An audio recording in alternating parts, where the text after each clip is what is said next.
자, 도형의 방정식.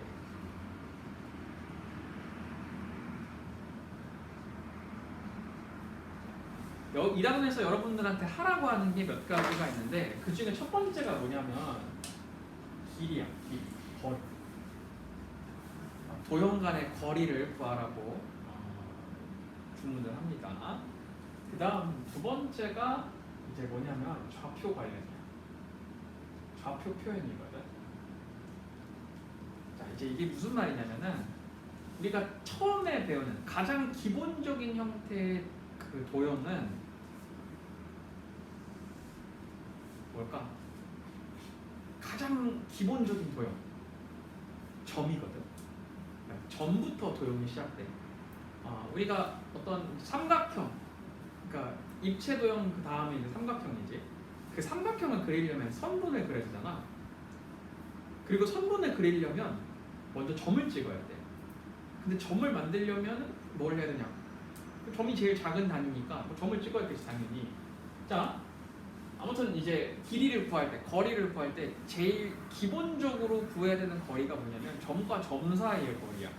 자, 그러면은 이 점하고 이 점 사이의 거리를 구하라고 했다고 치자.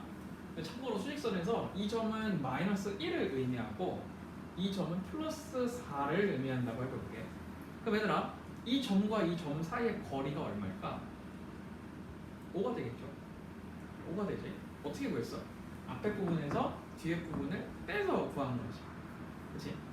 자, 이제 이거를 굳이 수학식으로 표현을 하면 이렇게 표현이 되는데 여기를 내가 x1번이라고 여기를 x2번이라고 하면은 이 둘 사이의 거리, 보통 이제 수학에서 d라고 하거나 길이, 그 영어 단어 길이를 의미하는 length, l이라고 표현을 하거든. 나는 l이라고 표현을 해볼게. 이 둘 사이의 거리 l을 어떻게 표현을 하냐면 x2에서 x1을 뺀 값이라고 표현을 합니다. 이걸 식이라고 쓰는 거야. 너네 식 없어도 풀잖아? 또 있어요. x1번에서 x2번을 빼도 돼. 대신에 절대값을 씌워주면 됩니다. 자, 얘가 바로 점과 점 사이의 거리를 구하는 방법이야. 뭐 굳이 우리가 이걸 알아야 될까 싶을 정도로 굉장히 간단한 식이죠. 자, 다음 두 번째. 이제 길이에 대한 걸 이렇게 수직선에 표현을 했다면 그 다음에 어디다 표현할 수 있을까? 공간에다가 표현을 할 수 있겠지. 평면에다가. 자, 이걸 이제 우리가 1차원이라고 표현을 하거든. 선을. 그럼 이제 이런 면에다가 한번 점들을 찍어보도록 합시다. 자, 이번에는 내가 여기다가 점을 찍고 그 다음에 이곳에다가 점을 찍어볼게. 이 점을 이름하기를 A라고 할 거고 이 점을 이름하기를 B라고 할 거야. 자, 여러분 A부터 B까지의 거리를 한번 구해보자. 근데 내가 좀 거리를 구하라고 했는데 야, 이거 거리 좀 한번 재줄래? 라고 하면은 자를 대고 이렇게 거리를 재겠지. 거리를 이렇게 잴 사람은 없을 거야. 그치? 자, 그러니까 A부터 B까지의 거리를 구하라고 하면 이 두 점 사이에 최단 거리를 구해줘야 되겠지. 얘네가 바로 길이 L이지 않을까? 자, 그럼 여러분 이 L을 구하는 방법은 자로 여기서부터 여기까지의 거리를 구하면 됐는데 이 L을 구할 수 있는 방법은 뭘까? 뭐 당연히 여기서부터 여기까지 거리를 구하면 되겠지. 근데 우리한테 대각선 길이를 구하는 자는 없다고 치자. 그럼 어떻게 우리가 L 길이를 구할 수 있을까? 어떤 방법을 이용하면 좋을까요? 바로 맞아요. 피타고라스 정리를 이용하면 됩니다. 그래서 요 길이의 제곱 더하기 요 길이의 제곱에다 루트를 씌운 값이 L이다. 이걸 활용해서 우리가 길이 L을 구할 수 있습니다. 자, 근데 이제 이것도 식으로 표현이 되어 있어. 자, 여러분 이 참고로 A라는 애를 내가 x1번, y1번이라고 표현을 하고 이 B라는 애를 x2번, y2번이라고 해볼게. 자, 그러면은 이 이 책에 나오는 거리 L에 대한 공식이 뭐냐면 x2-x1의 제곱 더하기 y2-y1의 제곱에 루트를 씌운 값이거든. 근데 내가 여러분들한테 이것도 외우라고 안 해. 이거 다 외우라고 안 해. 근데 이거 왜 외우지 말라고 하는지 알겠지? 아니 누가 이걸 외워서 풀어주고 앞에 거에서 뒤에 거 빼지. 그렇지 않아? 얘도 마찬가지야. 얘도 난 여러분들한테 외우라고 안 할 거거든. 왜 외우지 말라고 하느냐? 얘들아 x2 마이너스 x1이 어디냐면 여기 길이야. 이곳의 x 값에다가 이곳의 x 값을 빼는 거야. 오케이? y2 마이너스 y1이 뭘까? 이곳의 y 값에다가 이곳의 y 값을 빼는 거야. 그럼 여기 길이가 나오지 않겠어? 그러니까 x2 마이너스 x1은 가로 길이, y2 마이너스 y1은 세로 길이가 되는 거야. 가로 길이 제곱 더하기 세로 길이의 제곱은 L이다. 이건 뭐 당연히 피타고라스형으로 표현이 되는 얘기죠. 그러니까 외우지 않아도 괜찮습니다. 여러분 여기까지예요. 여기까지가 76페이지에 있는 모든 식들이야. 벌써 끝난 겁니다. 한 챕터가. 자, 그럼 이제 이거를 우리가 어떻게 문제에 적용을 하느냐. 자, 77페이지로 넘어가 볼까요? 77페이지 옆에 문제, 지금 77페이지. 자, 3번 문제를 봅시다. 여기 보면은 A라는 점이 마이너스 1,1이고 B라는 점이 5,-1이 됩니다. 근데 이 삼각형이 어떤 삼각형인지를 구하래. 얘들아, 삼각형은 말이야, 그 이름이 붙으려면 그냥 삼각형이 아니라 무슨 삼각형이라고 붙이려면 어떤 조건이 붙어야 될까? 길이 아니면 각도, 두 개의 특징이 있어야 되거든. 뭐 예를 들어보자. 이등분 삼각형. 어떤 애 우리가 이등분 삼각형이라고 하지? 그렇지. 길이 두 개가 같은 애들은 이등분 삼각형이라고 해요. 또 밑에 각도가 똑같은 애들을 이등분 삼각형이라고 해요. 또 뭐가 있을까? 정삼각형. 세 배의 길이가 같은 애들을 정삼각형이라고 부르지. 직각삼각형. 피타고라스 정리가 적용되는 삼각형. 자, 이렇게 길이마다 그 어떤 특징들을 가지고 있잖아. 그러니까 3번 문제에서 ABC가 어떤 삼각형이냐라고 물어보는 거는 이 삼각형 ABC 길이 다 봐라는 얘기야. A부터 B까지의 거리, B부터 C까지의 거리, C부터 A까지의 거리를 모두 다 계산을 해보라, 이 얘기를 하고 있는 겁니다. 귀찮아하지 마세요. 이 정도는 피타고라스 정리고 길이 구하는 식이니까 아마 어렵지 않게 할 겁니다. 그리고 내가 또 하나 이제 부탁을 하고 싶은 게 있는데, 그게 뭐냐면은 1번부터 6번까지 문제 풀 때 말이야, 공식을 웬만하면 참조하지 마. 이게 무슨 얘기냐면은 x2 마이너스 x1 이랬으니까 x1은 마이너스 1이고 x2는 5고 뭐 이렇게 풀지 말라는 얘기야. 야, 어떻게 풀면 되냐면은 이렇게 하면 돼. 얘들아, 너네 여기 길이를 재라고 하잖아? 그러면은 보통 어디서 어디를 빼? 큰 거에서 작은 거 빼지. 그치? 근데 작은 거에서 큰 거 빼도 길이가 나오니? 나오긴 나와. 나오긴 나와. 이게 무슨 얘기냐면은 우리가 키를 잴 때 만약에 발바닥에서부터 머리까지 키를 재잖아? 그럼 우리 키가 뭐 170, 180 이렇게 나올 거야. 근데 머리 꼭대기부터 발바닥까지 길이를 재잖아? 그러면 길이가 170이 나오냐? 나오지. 다만 마이너스 170이라고 나오지. 마이너스 170이라고 나오겠지. 자, 그러니까 작은 거에서 큰 거를 빼도 길이는 나와. 다만 부호가 마이너스일 뿐이야. 근데 여러분, 우리가 피타고라스 정리할 때 제곱하잖아. 그렇다는 얘기는 큰 거에서 작은 거를 빼나 작은 거에서 큰 거를 빼나 어차피 제곱을 할 거니까 정답은 똑같을 거라는 얘기야. 오케이? 자, 그래서 이렇게 빼면 돼요. 3번에 A와 B 사이의 거리를 구하고 싶잖아. 그러면은 얘들아, 5에서 마이너스 1을 빼야 될까? 마이너스 1에서 5를 빼야 될까? 둘 다 맞아. 둘 다 하고 싶은 대로 하면 돼. 마이너스 1에서 1을 빼야 될까? 1에서 마이너스 1을 빼야 될까?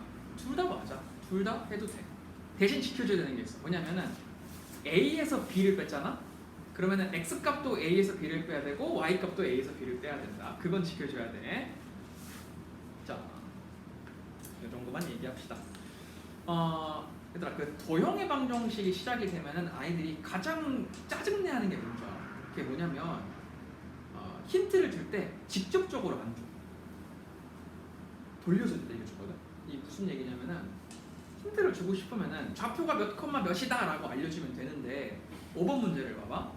X축 위의 점 P좌표라고 돼 있어.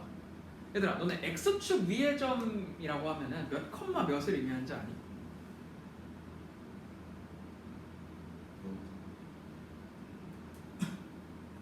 조금만 다시 생각해봐. 어떤 포인트를 집어낸 것 같긴 해. 얘가. 얘들아 x축에 점이 있잖아? 그럼 누가 0이게? y가 0이야. 그래서 뭐, 0이야. a, 0, b, 0 이렇게 y 값이 0입니다 라는 말을 돌려한 말이야. 5번은. 근데 만약에 x축 위의 점이다. y가 0이다. 이걸 이제 몰라. 어차피 모른다고 치자. 그럼 걔는 이거를 x, y라고 맞겠지. 걔는 이 문제 못 푸는 거야. y가 0이라는 애를 알지 못하니까. 자, 그러니까 이런 식으로 여러분들한테 뭔가 힌트를 돌려서 알려줄 거예요. 명확하게 y가 0입니다, x가 0입니다 이러지 않고. 그건 여러분이 알아서 해석을 해야 됩니다. 또 하나 예를 들어보자. 어떤 점이 x축과 y축까지의 거리가 똑같대. 네? 그럼 걔를 좌표를 뭐라 잡아야 될까? 참고로 걔는 1사분면에 있는 애래. x축하고 y축까지의 거리가 똑같대. 어떤 점이. 그럼 걔는 맞아. x, x. 왜냐면 x까지의 거리가 똑같고 y까지의 거리가 똑같으니까 둘의 좌표가 똑같다는 얘기. a, a 뭐 이렇게 놔주면 되겠습니다. 자, 여러분 내가 이제 그 외워야 되는 공식들을 몇 가지 알려줄 거거든. 외워야 되는 애들. 근데 내가 이제 도형의 방정식에서 특히 외우라고 하는 애들 있지. 그거는 비유를 하자면 2차 방정식의 근해 공식이라고 생각하면 돼. 너네 2차 방정식의 근해 공식을 몰라? 그러면은 아무것도 풀 수가 없지. 그치? 방정식을 아무것도 풀 수가 없잖아. 마찬가지야. 이 도형의 방정식에서 내가 암기하라고 하는 그 공식을 모르면 그것과 관련된 문제는 아무것도 풀 수가 없어. 그래서 얘들아 이건 좀 외워줘야 돼 하는 거는 진짜 반드시 외워야 돼. 야, 이런 거, 난 이런 거는 외우는 거 원하지 않아. 몰라도 풀 수 있거든. 다른 방법으로 어떻게든 풀잖아. 근데 그 공식은 모르면 그냥 틀릴 수밖에 없어. 반드시 암기해야 됩니다. 자, 그 중에 첫 번째가 뭐냐면 77페이지 7번 문제야. 이거는 공식이 따로 나와 있는데 지금 76페이지 개념에는 포함이 되어 있지 않아. 70페이지 문제로 포함이 되어 있거든. 근데 얘 같은 경우는 내가 문제가 나왔을 때 그때 알려주기로 할게. 그러니까 얘는 아 그냥 이런 애가 있구나, 이런 식을 외워야 된다는 거구나, 그냥 눈으로만 봐놓자. 솔직히 말하면은 10문제를 내가 출제를 하잖아? 그럼 그 중에 7번 관련된 문제는 한 문제, 두 문제 나올까 말까요. 그래서 그 출제율이 조금 떨어지기 때문에 내가 강조하지 않는 거야. 아, 참고로 이건 이름을 뭐라 부르냐면 중선 정리라고 불러요. 영어로는 파푸스 정리라고 하는데 뭐 아무튼 그렇습니다. 자, 외워야 되는 애가 뭔지 보자. 78페이지로 넘어가 봅시다. 자, 여러분 아까 도형의 방정식에서 거리에 대한 문제하고 좌표에 대한 문제 두 개가 나온다고 했었지. 지금 우리가 렉처 17번에서 하는 거는 거리와 관련된 애들이야. 그럼 이제 뭐 해야 될 것 같아? 좌표와 관련된 애들을 할 거야. 이제 이거 할 거거든. 자, 이 좌표와 관련된 애들은 우리가 암기해야 되는 애가 총 3가지야. 첫 번째가 뭐냐? 이름이 내분점이야. 첫 번째 이름이 내분점이야. 그리고 두 번째는 뭐냐면은 외분점이야. 그리고 세 번째는 무게중심과 관련된 건데 뭐 그거는 좌표가 워낙 쉬우니까 쓰진 않을게요. 요 두 가지야. 요 두 가지가 여러분이 필수로 암기해야 되는 두 가지 점이야. 자, 이름 한번 해석을 해볼까? 얘들아, 내분이라는 거는 이 분자가 무슨 분자냐면은 나누다 할 때 그 나눌 분자거든. 내분이니까 안쪽을 나눴다는 뜻이야. 오케이? 그럼 외부는 뭐냐? 바깥쪽을 나눴다는 뜻이야. 오케이? 자, 그럼 무슨 얘기냐? 여러분, A라는 점하고 B라는 점이 있었어. 근데 내가 이 안쪽에다가 어떤 C라는 점을 잡았다고 치자. 그럼 얘들아, 이 C라는 점이 A와 B 사이를 팍 잘라버리는 거지. 그치? 그러면은 여기 길이가 이렇게 두툼하게 난 거 아니야? 이런 행위를 내분이라고 해요. 이 C라는 점이 A랑 B를 딱 잘랐다. 이걸 내분이라고 하는 거야. 자, 그럼 외분은 뭐냐? A랑 B라는 점이 있었어. 근데 C라는 점이 이 A랑 B의 연장선 바깥에 바깥에 있는 거야. 오케이?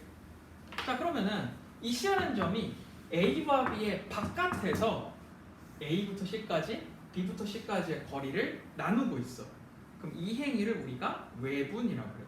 바깥쪽에서 A와 B의 연장되는 거리를 자르고 있기 때문에 외분이라고 불러. 오케이. 자, 근데 걱정하지 않아도 돼요. 문제에서 알려줘. 외분인지 내분인지. 그러니까 점 C는 A와 B의 내분점이다. 점 C는 A와 B의 외분점이다. 바깥에 있다. 길이가 몇 대 몇이다. 이건 다 문제에서 알려줄 거야. 그러니까 여러분들은 그 전까지 공식만 바짝 암기해주면 되겠습니다. 자, 그럼 먼저 내분점부터 알아봅시다. 아, 참고로 얘들아, 내가 예전에 그랬잖아. 우리 한 타임 수업할 때마다 한 강만 나가겠다고. 근데 지금 내가 두 강을 나가고 있거든. 근데 그 이유는 뭐냐면은 17강은 숙제로 줄 건데 18강은 너네 공식 암기하라고 하는 거야, 미리.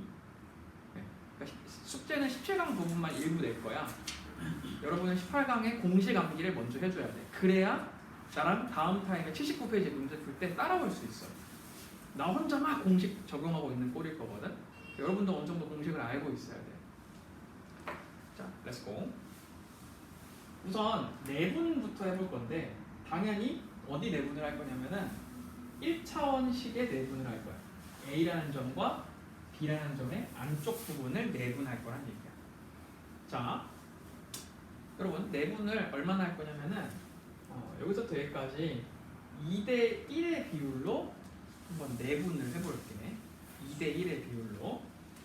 여기가 2고 여기가 1이야. 자, 참고로 이 A라는 애를 내가 X1번이라고 하고 이 B라는 애를 X2번이라고 해볼게. 자, 그러면 이 가운데 내분한 C라는 점은 X1과 X2에 어떤 식으로 표현을 해야 될까? 자, 어떻게 표현을 하면 좋을까요?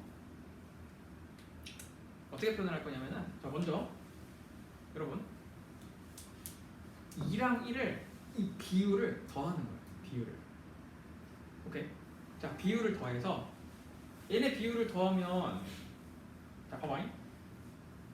여기가 지금 2대 1이라는 거는 여기가 두 칸이고 이 두 칸과 여기 한 칸이 똑같다는 얘기지, 이렇게. 그치?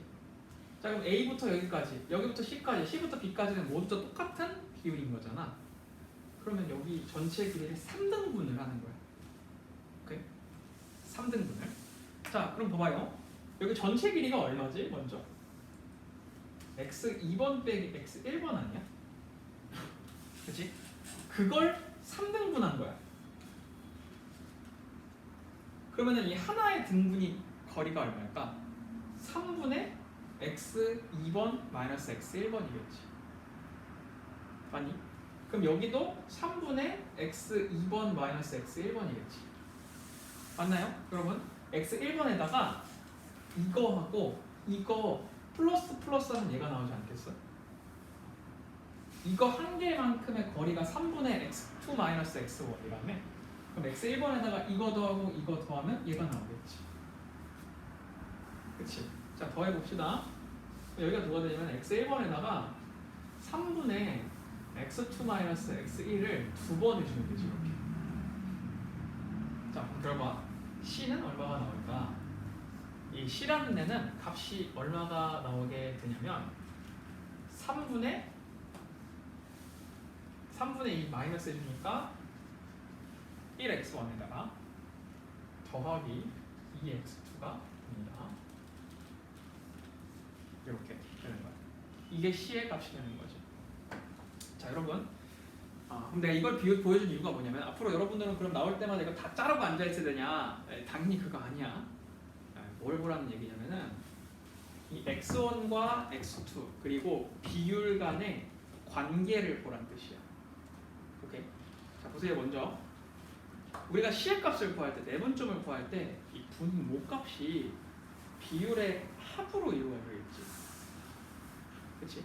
그리고 x1부터 볼게. 이 x1이라는 A점은 이것과 대각선 위치에 있는 비율하고 곱해져 있어.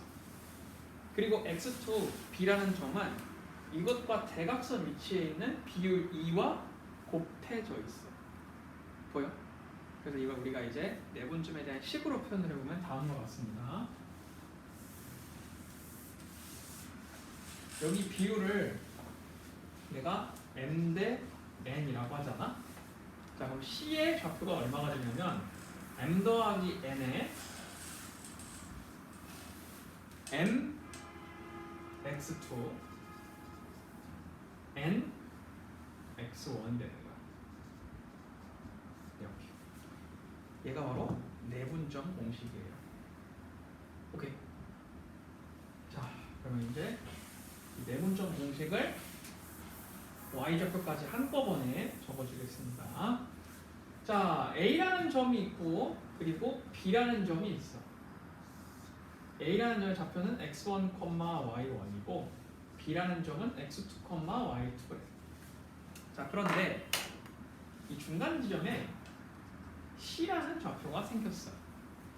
그리고 참고로 c라는 점은 a부터 c까지의 비율이 m이고 b부터 c까지의 비율이 n이야. 자, 그럼 얘를 가지고 우리 C 좌표를 한번 표현을 해보자. C 좌표가 어떻게 되냐면은 먼저 비율을 더해. 오케이? 자, 그 다음에 M 하고 대각선에 있는 좌표하고 A 하고 대각선에 있는 비율하고 서로 곱해서 더하는 거야. 자, 그러면은 M x2 더하기 n x1이 되겠지. 아이고. 오케이. 내가 x만 곱한 이유는 뭐겠어? x좌표니까. 그럼 y좌표는 뭐겠어? 이걸 똑같이 쓰면 되겠지. 뭐만 다르게? 좌표만 y로 다르게. 이렇게. 그럼 내가 c의 내분점을 제대로 구하는 거라고 말할 수 있습니다. 자, 그런데 여러분 진짜 조심해야 되는 게 있어. 그게 뭐냐면은 항상 좌표를 계산할 때 비율 중에서 먼저 언급되는 게 있지. 걔가 앞에 나와야 돼. 무슨 얘기냐면은 만약에 4대 1 내분점을 구하라고 하잖아. 그러면은 4 더하기 1 분의 4 곱하기 좌표 더하기 1 곱하기 좌표를 해줘야 되는 거야. 항상 먼저 언급된 비율 먼저 써줘야 돼. 우선적으로 써줘야 돼. 오케이? 근데 이제 이렇게 얘기를 하면은 아이들이 의문을 제기해요. 뭐라고 하냐면은 아니 이거 뭐 NX2나 NX1이나 자리 바뀌어도 그놈이 그놈인데 왜 이거 굳이 순서를 꼭 맞추라고 하느냐. 그냥 내 멋대로 쓰겠다. 이런 사람들이 있어요. 왜 그러냐면은 외분점 공식을 이제 우리가 쓸 거거든. 외분점. 근데 외분점식이 뭐냐면 이 공식 그대로에다가 가운데 마이너스만 붙이는 거야. 이게 외분점식이거든. 여기다가 이제 마이너스를 붙여주면은 우리가 굳이 외분점 공식을 외우지 않아도 외분점을 바로 계산할 수 있어. 근데 만약에 m과 n의 자리가 바뀌어 있잖아. 근데 이제 플러스는 바꿔도 상관없는데 마이너스는 바꾸면은 식이 깨지거든. 네, 그래서 내가 외분점을 생각해서라도 m을 먼저 쓰라고 얘기하는 겁니다. 알겠죠? 자, 여기까지가 외분점과 내분점에 대한 공식이 되겠습니다. 반드시 암기해야 되는 필수 공식이니까 절대로 까먹지 않도록 조심합시다. 알겠죠? 자, 그러면은 앞에 76, 77페이지로 돌아가서 여러분 남은 시간 동안 76페이지에 있는 문제하고 77페이지에 6번까지 풀어보도록 합시다.